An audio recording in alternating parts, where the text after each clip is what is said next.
Kalian seluruhnya sudah berdiri.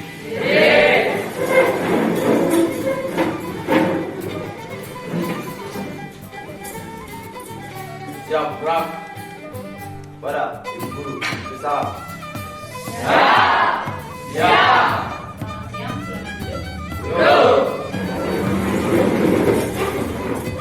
Oke, bagaimana kabarnya hari ini?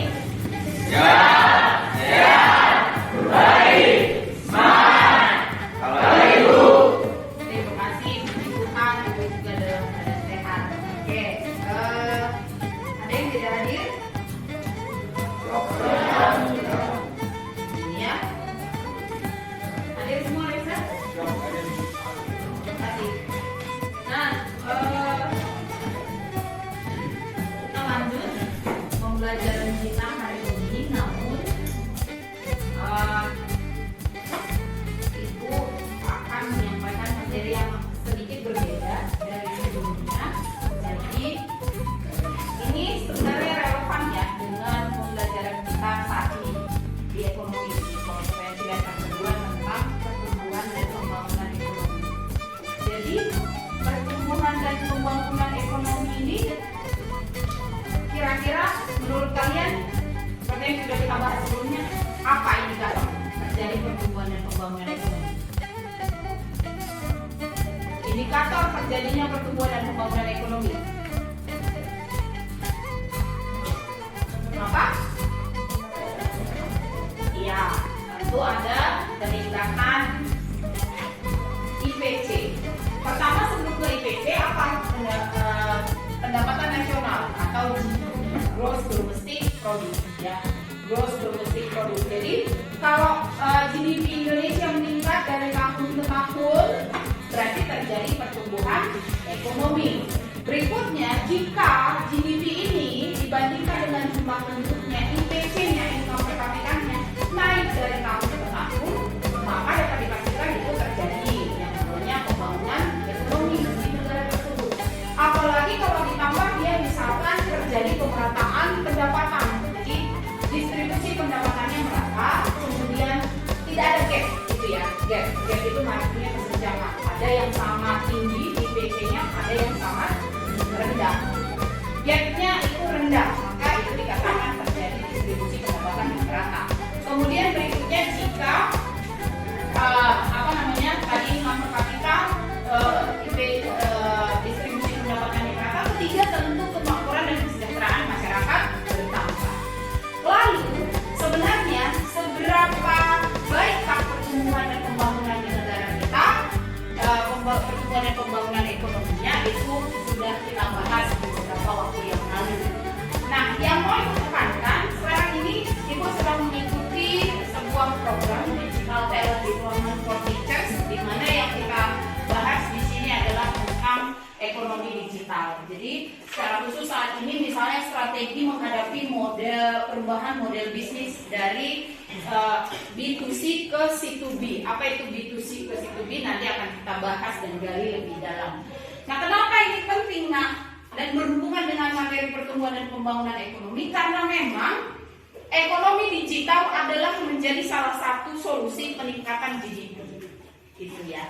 Ekonomi digital adalah salah satu peningkatan GDP, sehingga diharapkan jika ekonomi digital di negara kita semakin baik, maka peningkatan GDP juga akan signifikan terjadi dari tahun ke tahun. Seperti itu ya.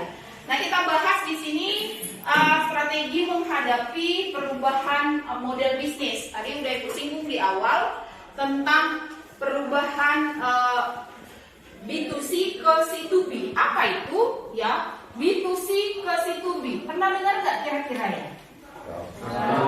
Oke, silakan si Jogi mungkin kira-kira apa yang pernah kamu dengar tentang B2C? Kira-kira apa itu B2C?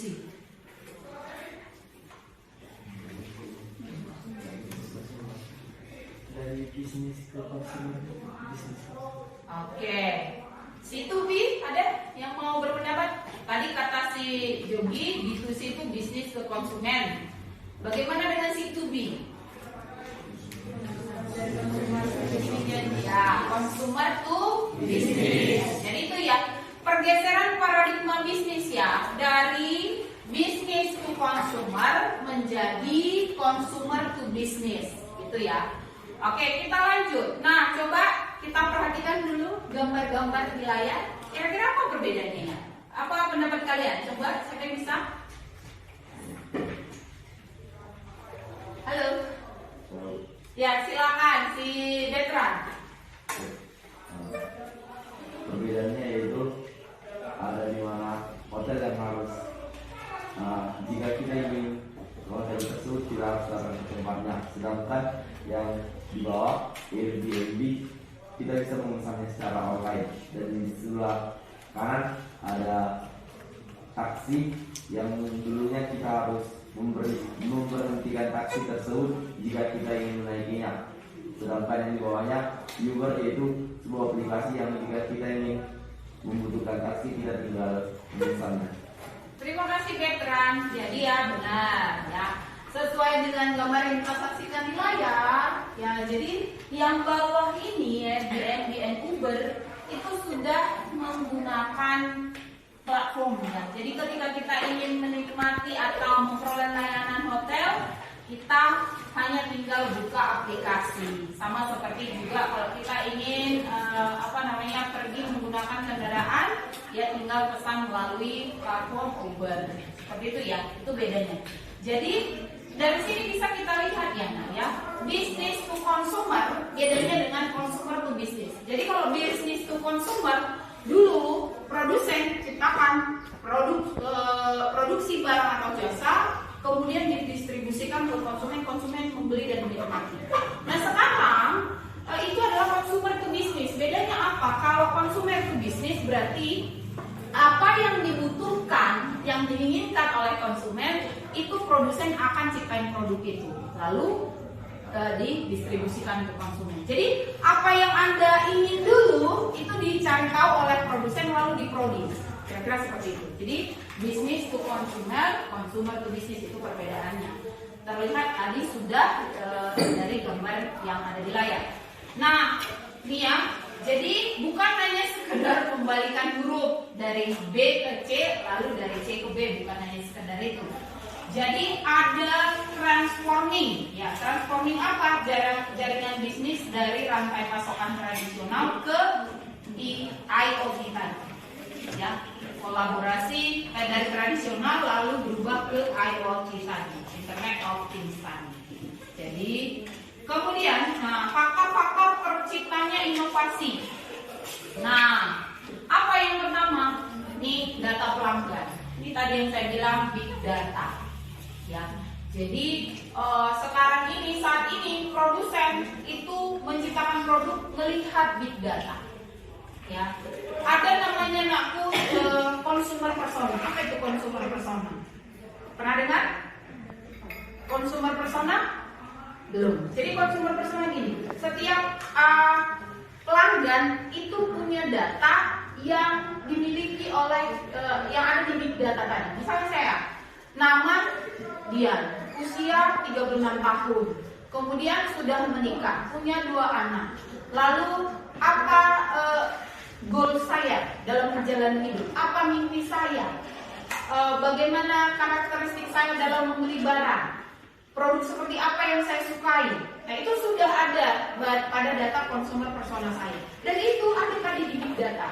Sehingga nanti melalui consumer persona ini produsen tahu si Dian ini suka produk yang seperti apa, maunya produk yang bagaimana, sehingga nanti yang disediakan adalah sesuai dengan kebutuhan si Dian ini, seperti itu. Ya, jadi big data. Misalnya kayak kemarin, kayak sekarang, kalau kita menggunakan gadget kita, kita akan tertarik ngapain? Ya, gunakan konten yang menarik seperti hiburan, pertunjukan langsung untuk membuat konsumen tetap online. Jadi kalau dulu karena artis-artis digunakan apa? Yang iklan di TV ya. Iklan itu kalau kita nonton film lalu ada iklannya seperti itu. Nah kalau sekarang enggak ya. Artis-artis itu kebanyakan di mana? Mereka di endorse di sosial media. Kenapa? Karena orang sekarang udah nonton di sosial media, bukan lagi di TV-nya. Ya kan? Bukan lagi di TV-nya, tapi di sosial media. Jadi digunakanlah artis yang punya follower banyak, yang punya penggemar banyak, mereka lah yang jadi endorsement produk tersebut. Seperti itu. Bekerja dengan perusahaan pihak ketiga, nah gitu. Jadi kita punya aplikasi misalnya kayak Gojek, ya. Di Gojek ini apa saja layanan yang bisa kita nikmati? Ayo. Ya, ada GoFood, terus GoSend, terus GoPay tadi ya, GoCar, terus ada banyak ya. Jadi di satu aplikasi kita bisa menikmati berbagai hal. Kalau mau berkendara ke tempat lain tinggal pesan GoCar. Dan kalau distribusi, nah sekarang kalau kita pesan barang dari Medan, berapa ongkos kirimnya? 10.000, karena sudah apa? Banyak ekspedisi bersaing, ya kan? Perusahaan ekspedisi seperti apa? Ya, seperti kalian tahu ada JNT, ada JNT, ada Lion, ada Shopee Express, ya kan? Lalu ada apa lagi? Aban, ya, Ninja. Nah itu akses ke distribusi itu sudah lebih gampang di era teknologi ini. Kemudian flexible manufacturing, ya, gunakan proses produksi yang lebih pendek dengan waktu pengerjaan lebih cepat. Kembangkan rantai pasokan yang gesit. Seperti tadi saya tunjukkan, iPhone produksi mana? Nah, ini tadi udah ya, udah pernah kita agak cerita dikit ini. Bagaimana model bisnis plug and play memungkinkan komponen diproduksi oleh orang siapa saja dan di mana saja. Ya, jadi seperti tadi sudah kita bicarakan, iPhone itu produksi California, Amerika Serikat, tetapi pembuatan komponennya itu dari berbagai negara. Jadi memorinya dari Jepang, produknya Toshiba, kemudian modemnya dari Cina, dari Qualcomm, kemudian prosesornya dari Taiwan, kameranya dari Jepang, Sony ya. Perusahaan-perusahaan besar ya nak ya, Sony, Samsung, kemudian Toshiba, Qualcomm, ini perusahaan-perusahaan besar ini ya. Kemudian displaynya juga dari Jepang ya. Sekecil itu, displaynya juga dari negara lain gitu ya. Ini juga munculnya pesaing-pesaing yang tidak terduga. Jadi ibarat politisi naku, jadi mau kayak nanti kita ada pemilihan bupati contohnya, ada incumbent, ada newcomers gitu. Yang mana yang akan memberikan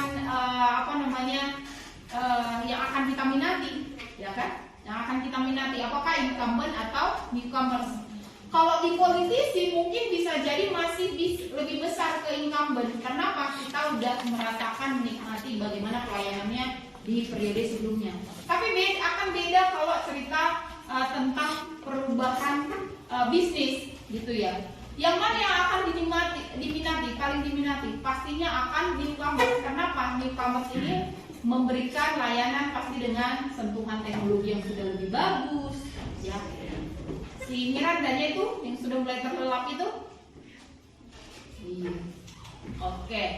Jadi iya, kalau ibu tanya incumbent atau newcomers, kalau di teknologi yang paling akan memberikan, yang akan kita minati, newcomers. Kenapa? Iya, efisien, gitu ya kan? Pasti itu. Gitu. Jadi nggak usah ibu sebutkan satu persatu ini. Kita bisa lihat juga newcomers di Indonesia, ya kan? Yang tadinya ada mataharimall.com misalnya digantikan dengan Tokopedia gitu, untuk perusahaan retailnya, ya kan? Ya, jadi walaupun dia brand-brandnya sudah oke punya, tapi karena ada newcomers yang misalnya harga lebih bersaing dan lain sebagainya, kemudahan di dalam menggunakannya pasti kita akan beralih, gitu ya. Nah, ini saat ini kita berada di tahap revolusi industri 4.0 ya, 4.0 sering kita sebutnya. Ya, mulai dari tahun 2000 berapa ini, dari 2000 ada Google, Yahoo, berkembang lagi ke transaksional Amazon, eBay, lalu ada social network, Facebook, Instagram, Twitter, ya, kemudian ada sharing ekonomi, Airbnb dan Uber, lalu Itulah sampai sekarang mungkin 2022 ada begitu banyak sudah revolusi industri ya. Jadi seperti yang udah kita bahas sebelumnya, kayak pernah dengar nggak Silicon Valley? Silicon Valley-nya Indonesia di Jawa, tapi belum tahu ya apakah nanti sudah berapa persen, saya kurang ngikutin ya. Kemudian ya, konsumen digital baru. Nah, konsumen digital, bagaimana konsumen berubah? Jadi kita lihat ada segitiga ya, perubahan segmen konsumen, perubahan nilai-nilai brand, perubahan cara menerima informasi. Kalau dulu kita cara menerima informasi dari mana? TV, koran, radio. Masih ngerasakan nggak itu? Tidak ya. Kalau Gen Z itu udah enggak. Itu ibu. Generasi milenial masih pernah dengar radio waktu kecil, pernah baca koran masih pernah. Lalu nonton berita di TV, berita ekonomi ya masih dunia dalam berita gitu. Kalian nggak pernah lagi dengar itu dulu. Zaman kecil ibu itu masih ada. Nah, itu perbedaan kita generasi Y dan kalian sebagai Gen Z. Gen Z itu sudah apa? Era informasi. Informasinya dari mana? Dari sosial media. Atau bahkan kayak dulu kalau ibu baca SIP, koran SIP atau koran Waspada atau koran apa lagi ya? Kompas. Nah, kalau sekarang kalian kan bacanya apa? Detik.com, Kompas.com, ya kan? CNBC.com, CNN.com, atau bahkan dengar di YouTube-nya langsung, nggak usah capek baca, hanya mendengar gitu kan? Itu sudah perubahan kalian menerima informasi dengan misalnya kami zaman dulu, ya gitu. Sekarang enggak, ada banyak elemen-elemen yang kita pikirkan. Ya dulu ulasannya Bu, ya gimana? Disukai enggak? Atau real fit enggak? Gitu ya sekarangnya. Real fit enggak? Lalu sesuai enggak ukurannya? Sesuai enggak spesifikasinya? Speknya gitu ya kan? Semuanya lah gitu. Itu ya untuk segmen segmen nilai-nilai perubahan nilai-nilai brand. Kemudian perubahan segmen konsumen. Mungkin kita bahas satu persatu ini ya. Ketika ekonomi konsumen matang, konsumennya berkembang memiliki preferensi yang lebih beragam atas produk. Jadi kalau konsumennya perubahan demografi, struktural dan perilaku. Demografi ini maksudnya apa? Bisa usia, bisa gender, ya bisa apa lagi ya? Ya usia itu tadi, kalian Gen Z dan ibu Gen Y itu beda. Ya, ada segmen konsumennya berdasarkan kapan dia lahir, ya kan? Ada segmen konsumen dia perempuan, misalnya kayak toko orange, paling banyak penggemarnya siapa? Perempuan. Makanya itu udah disediakan secara psikologi, warna dari tampilan dari platform itu, ya kan? Iya, tampilannya, layoutnya segala macam udah dipertimbangkan yang disukai perempuan gitu. Beda dengan si toko green tadi ya, toko hijau. Itu segmennya siapa? Biasanya laki-laki. Kalau ibu misalnya sama suami, aku mau beli barang lah, dari mana? Dari Tokopedia. Nah, dia selalu dari Tokopedia, nggak pernah itu buka Shopee. Nah, tapi kalau kita, saya misalnya ibu-ibu, kalian perempuan pasti lebih cocok dari mana? Pasti Shopee, gitu ya. Kalau cowok enggak, itu sudah mereka pertimbangkan itu dari awal. Pemilihan warna, layout dan lain sebagainya itu sudah mereka makanya tadi consumer to business dan generation-nya udah mau silent aja ya kan. Ya, mungkin bahasa kasarnya udah bau abu ya. Udah bau tanah ya, udah bau pasir gitu ya. Oke, jadi minat yang beragam terfragmentasi tumpang tindih ya. Jadi itu tadi segmentasi pasar tadi ya. Kemudian perubahan nilai-nilai brand ini tadi udah Ibu jelaskan ya. Ini sekarang transparansi Gojek itu ya, kasih bintang, kasih ulasan, kasih apa? Selain kasih bintang apa? Ya itulah pokoknya semua kelihatannya. Bahkan rute kita ini kalau kita pesan dari Polonia misalnya sampai ke kemana kita ya? SM Raja gitu. Kita bisa lihat jalannya ya, trafiknya. ini sesuai nggak supirnya bawa saya gitu ya kan. Pokoknya sekarang digital ini ada banyak lah hal-hal yang baru gitu ya kan. Tidak lagi didominasi oleh media massa. Semua orang menjadi pembuat berita. Semua ya, kalian bisa jadi newsletter. Ya, di media sosial bisa membuat tulisan panjang kali lebar. Tapi itu negatifnya. Kadang informasi itu nggak benar-benar tersaring ya. Kalau zaman dulu kan supaya terbit tulisan di mana di Kompas sudah ada jurnalis dikasih ke editor kemana lagi? Ke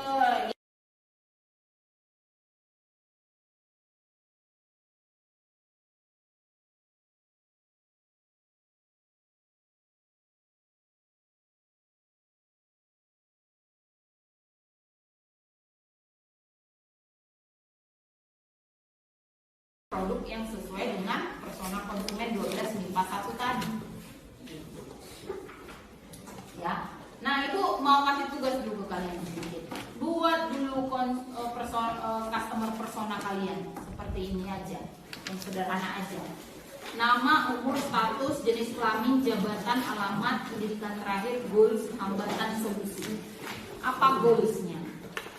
Coba dulu. Apa goals kalian? Apa hambatan kalian? Solusinya gimana?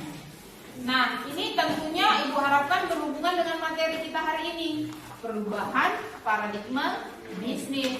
Misalnya kayak Ibu apa? Contoh tadi ya, saya tujuannya, goalsnya misalnya itu pengen bisa eksis di dunia pengajaran sampai tua nanti. Contohnya ya, sampai tua nanti. Atau misalnya goalsnya saya selain menjadi seorang guru, saya ingin punya bisnis yang bisa saya kerjakan sembari bekerja. Berarti bisnis itu harus bisnis digital gitu ya, yang bisa saya kerjakan dari mana aja. Nah, hambatannya apa?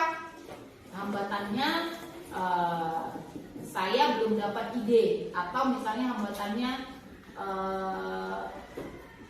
kita di Humbang Hasundutan tinggal di daerah yang ya katakanlah IoT-nya belum maksimal gitu ya, belum maksimal.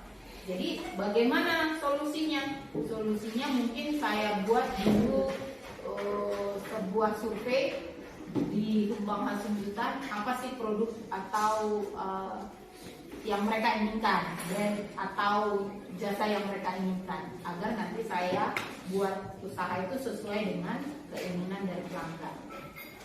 Nah, seperti yang tadi juga bisa jadi sebuah ini. Goalsnya misalnya bisa bekerja sampai usia nanti tua dengan sehat. Nah, maka hambatannya apa? Tidak tersedianya makanan sehat yang saya butuhkan, yang dibutuhkan oleh tubuh saya. Solusinya gimana? Maunya adalah aplikasi penyedia makanan yang sudah menyimpan data tentang diri saya. Mungkin suatu saat gitu ya. Kalau kita sudah klik satu platform, lalu data kita ada di platform tersebut, nanti akan terintegrate dengan semua platform, ya kan? Ini juga bedanya, nah, kayak yang sudah seperti super app ini, misalnya kayak Gojek, apa Grab, itu kan sudah super apps ya, super apps. Kalau saya mendaftar di situ cenderung gampang ya, cenderung gampang.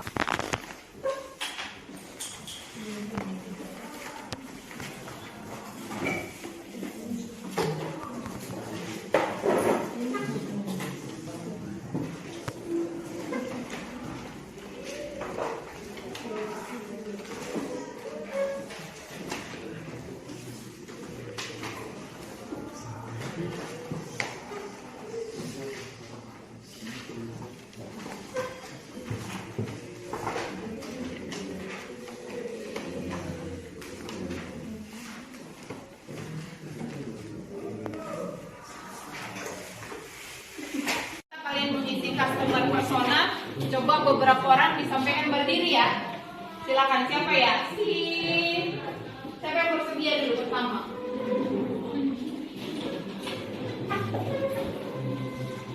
Oke, si AC Asep lagi, Asep. Silakan sendiri Nak.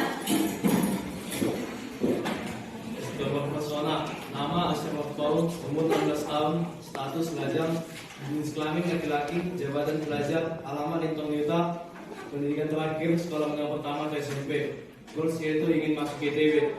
Hambatan yaitu sering ngantuk di kelas, dan solusi yang saya pikirkan yaitu setiap saya ngantuk saya akan ke kamar mandi. Sekian. Oke, terima kasih Bapak Ibu.